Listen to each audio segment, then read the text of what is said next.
everyone. I would say good morning, but depending on when you're listening to this, or in the case of my guest here today, that is in a completely different time zone, good afternoon.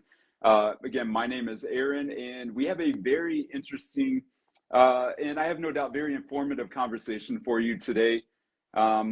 Joining me is Niamh Daly, who has been teaching yoga since 2004, I believe, under the banner of Instinct Yoga. And I'll let her kind of explain that part too. As I understand it, she has used her own life experiences to kind of direct her career and kind of find a more, I guess, a specific need and specific area that she has been practicing under. So I will let her tell you all about that. But I'm very glad that she has joined us today to talk about yoga and her book, Yoga for Menopause and Beyond. So again, thank you so much for spending part of your day here today. It's an absolute pleasure, Aaron. It's my absolute passion project, this perimenopause, post-menopause phase of a woman's life. And actually, of course, as I do my work, I become more interested in the later years of men's lives as well, because there is a lot that unites, of course, the later years. But yes, this passion project began around 2015 when I began to notice that in my own body there and biopsychosocially, everything, but every bit of me was changing, and my yoga practice began to change with it, because I was lucky enough to have the confidence to instinctually use my yoga practice and also temper my yoga practice in ways that nourished my body, whereas a lot of teachers and a lot of practitioners feel that they have to stay within the framework of what they've learned as yoga teachers, or that their teacher is telling them to do, and that change is not really acceptable. But it became obvious that it was required. And so I noticed that there was basically tumbleweed in the yoga for menopause space. There was a few articles, there was a few teachers who'd written, even a book or two had been written, but they were very much just, does yoga as it is support menopause? Or, you know, thinking about yoga, menopause through a yoga lens rather than yoga through a menopause lens, if you get my point. Yep. So I just felt there was a big gap to be filled, which I did through a very much a research-based approach, because once you start to research menopause, you recognize that the biochemical changes mean that we really need, you know, very much evidence-based, robust support rather than a kind of wishy-washy experiential thing, I guess. Yeah. So, Okay. yeah.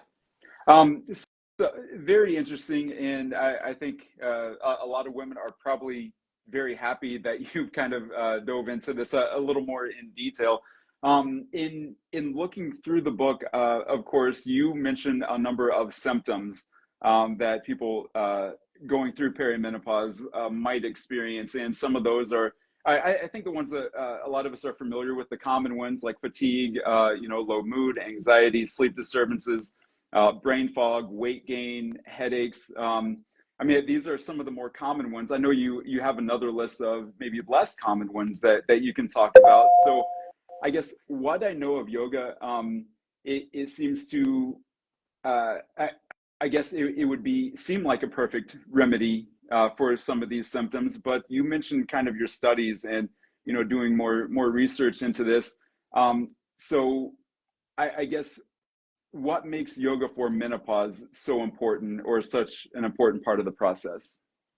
Yeah, thank you. So some guidelines for menopause care will obviously, most guidelines for menopause care will mention, of course, hormone therapy, which is the medical approach. And that has the most consistent beneficial results for symptoms. Okay. Then there will also be mention of things like looking after nutrition, looking after exercise, and doing things like cognitive behavioral therapy, which has a good amount of research behind it for support of menopause symptoms. Yoga kind of appears way down the line in terms of holistic recommendations, and is just talked about as a way to relieve stress. To my mind, yoga as it already is should be higher up the list of holistic interventions for menopause, because our nervous system can get hyper aroused during perimenopause and beyond. So that means that we are more on a hair trigger, and we are less likely to be able to settle into the rest and repair, rest and restore parasympathetic nervous system. We're much more likely to be in sympathetic. Therefore, we have higher levels of cortisol, which can chew away at our bone tissue and our muscle tissue, maybe adding to those symptoms like osteoporosis and muscle loss. And if we can try to help regulate the nervous system, the HPA axis, in perimenopause and even a little bit sooner, then I believe we would have a much less symptomatic journey. But what I think is lacking in normal yoga is a recognition of the existential shift that occurs when one reaches perimenopause. Also the social aspects, even the biochemical and some of the physical changes that make for example, the physical practice of yoga a little riskier or need to be adapted. So that's this wide sense of, the real reduced self-esteem, sense of what am I here for, dawning sense of one's own mortality, sense of self-judgment and even hatred of the self, which I really hear in my clients. Just those on the non-physical level really necessitate, to my mind, an understanding for the yoga that the yoga teacher needs an understanding of what her students might be bringing in their hearts to their yoga classes, because yoga is a biopsychosocial existential practice. It's not like Pilates. Right. So I think they need to understand that. But even if a teacher doesn't recognize the need for that, we have to recognize the need for the physical adaptations, because we are looking at, alongside the symptoms you mentioned, we're also looking at reduced and more fragile cartilage. And even as a non-yogi, you know that yoga has a lot to do with joint movements and some quite extreme range of motions. And cartilage doesn't have nerve endings, so we don't know we're damaging cartilage till the damage is done, really. So thinking about how do I protect more fragile cartilage in my students, we are more quick and ready to injure in peri and post menopause and slower to repair. And remember that getting an injury is not just, oh, she's got a bit of a pain for a while. It also really reduces your ability and desire to exercise, which means that you might be putting your health on the back foot while you recover, if recovery is slower. Then we have more vulnerable ligaments and tendons. We have reduced collagen, and we also have sometimes collagen that's laying down more thickly, so that we get stiffness in the tissue, so it's less resilient to stretch, which is a big part of yoga. Okay, right. We have all over aches and pains, joint pain that nobody knows what it is, and not even the doctor can give an answer.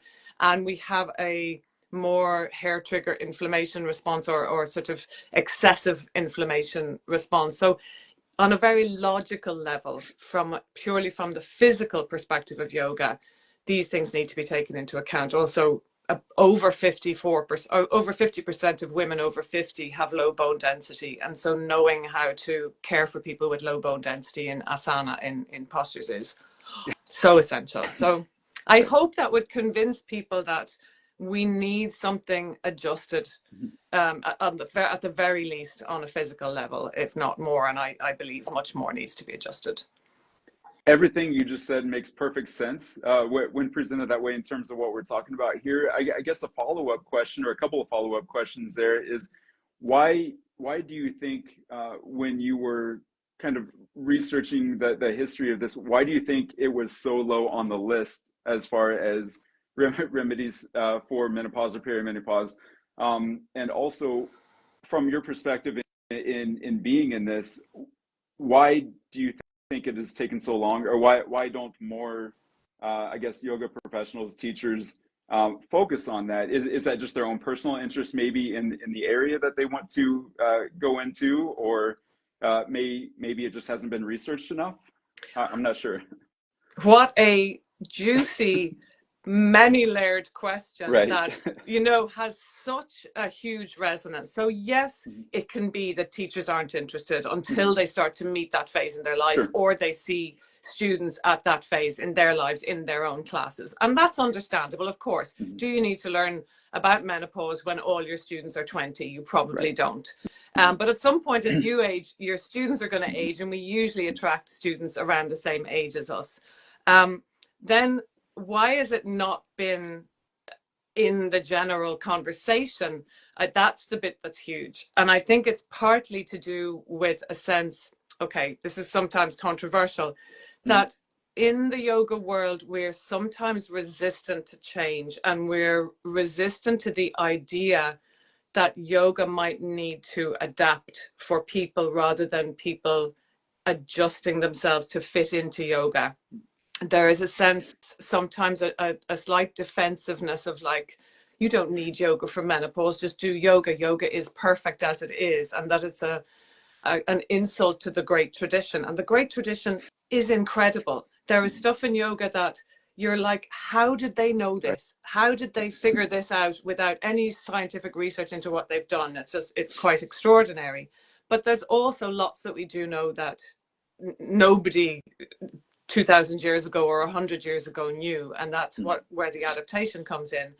And I think so it's partly the tradition and the people who are maybe very faithful yoga teachers. A lot of teacher trainings are sort of faith-based. They're handed down in a lineage style, and a teacher repeating the same lineage is doing the job that she's trained to do, and she's being a faithful yoga teacher.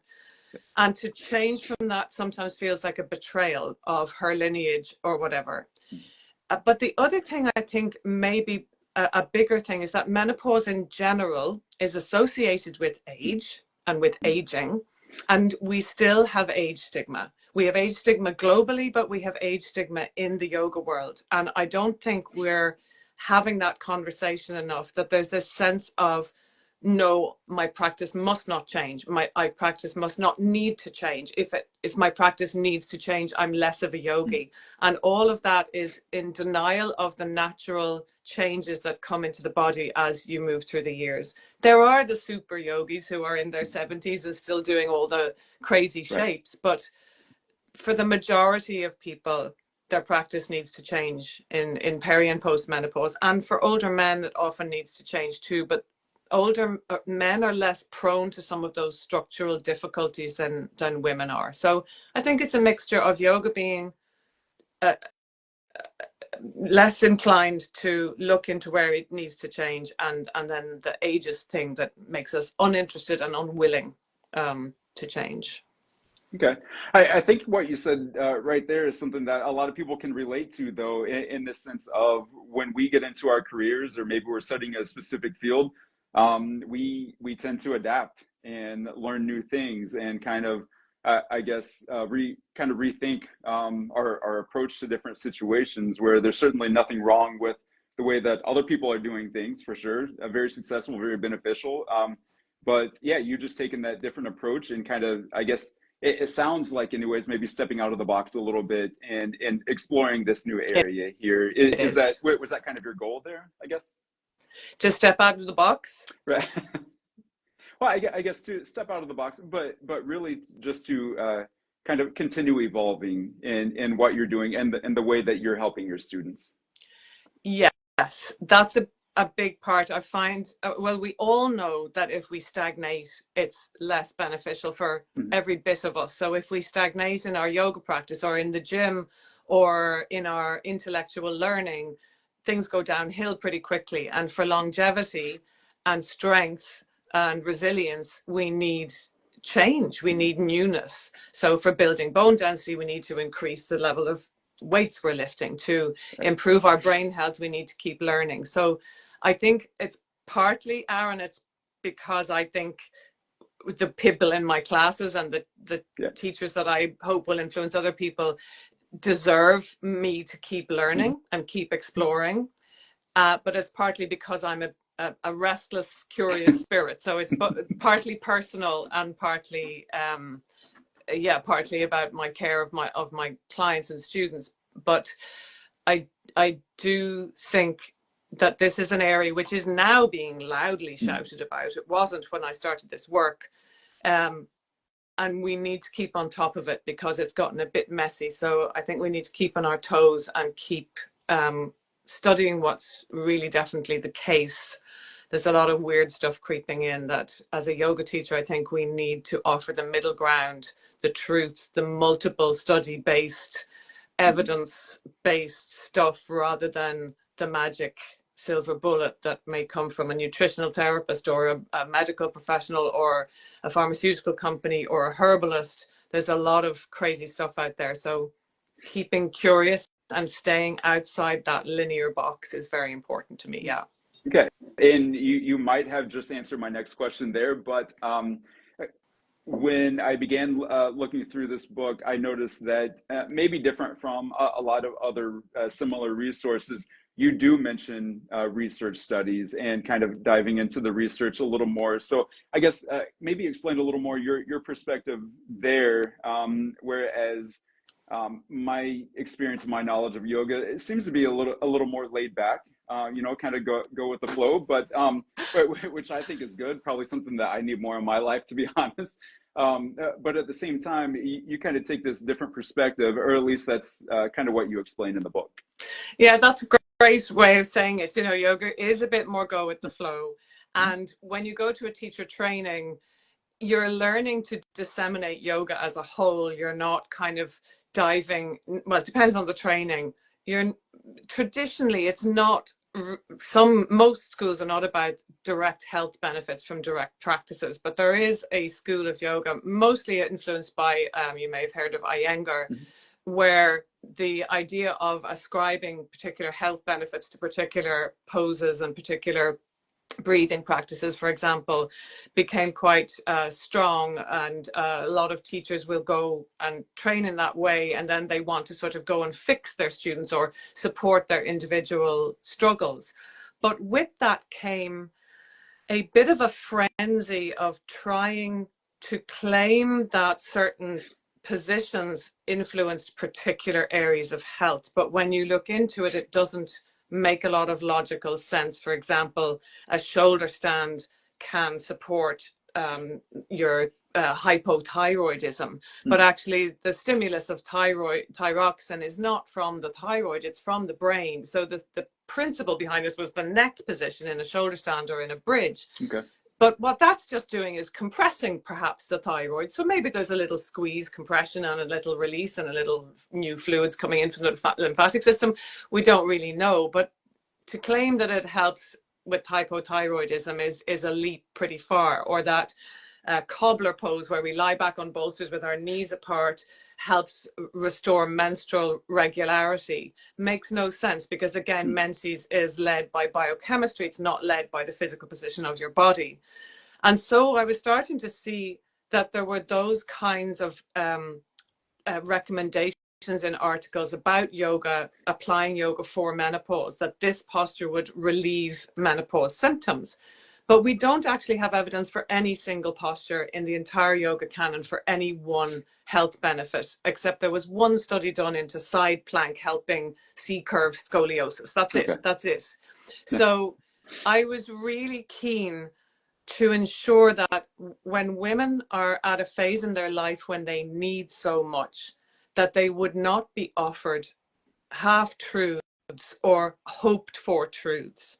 That what they needed was something achievable based on a decent level of possible positive outcome. So for me, unfortunately, Western science it can't research everything. It doesn't measure everything, but it is the best we have at the moment. And there is lots of research from Western science into parts of yoga, just not individual postures. And I was able to see which bits were really perimenopause and postmenopause relevant, which bits might be completely irrelevant, but people were jumping on the bandwagon of saying this will fix your hot flush, but actually not so, really, not making sense in terms of research.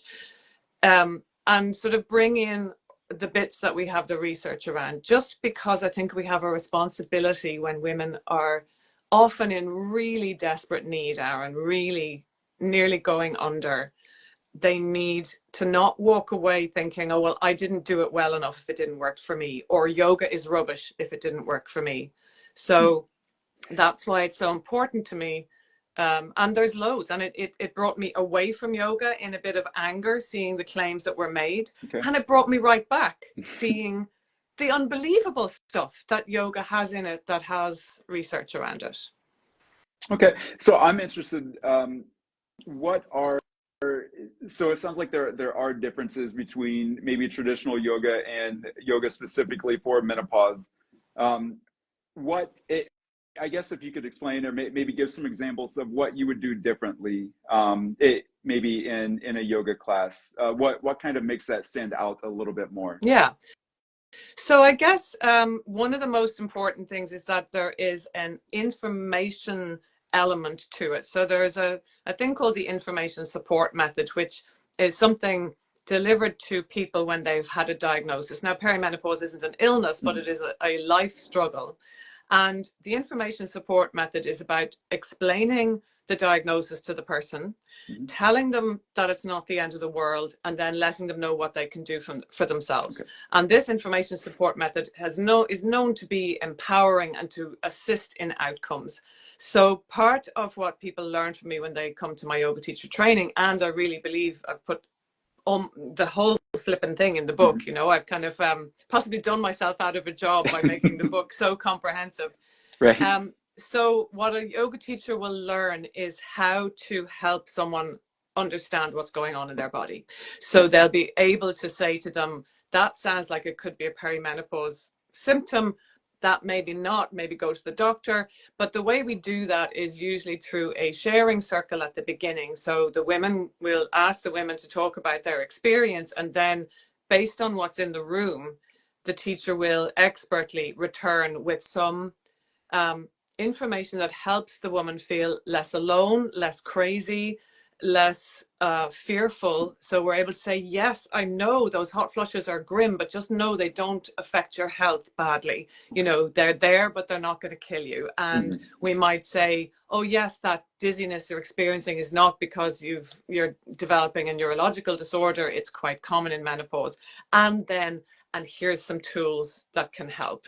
So that's the opening circle, community. And then on a physiological level, we do a lot of practices that are about pleasure to induce the feel-good hormones, because we do have power to induce those. We don't have power to induce estrogen and progesterone. So a lot of somatic practice in yoga for menopause, where there's the idea of moving for pleasure, but also really developing interoception to help people know their body, know when enough is enough, but also know, am I sick or is this just perimenopause? So interoception building on a much more robust and targeted level.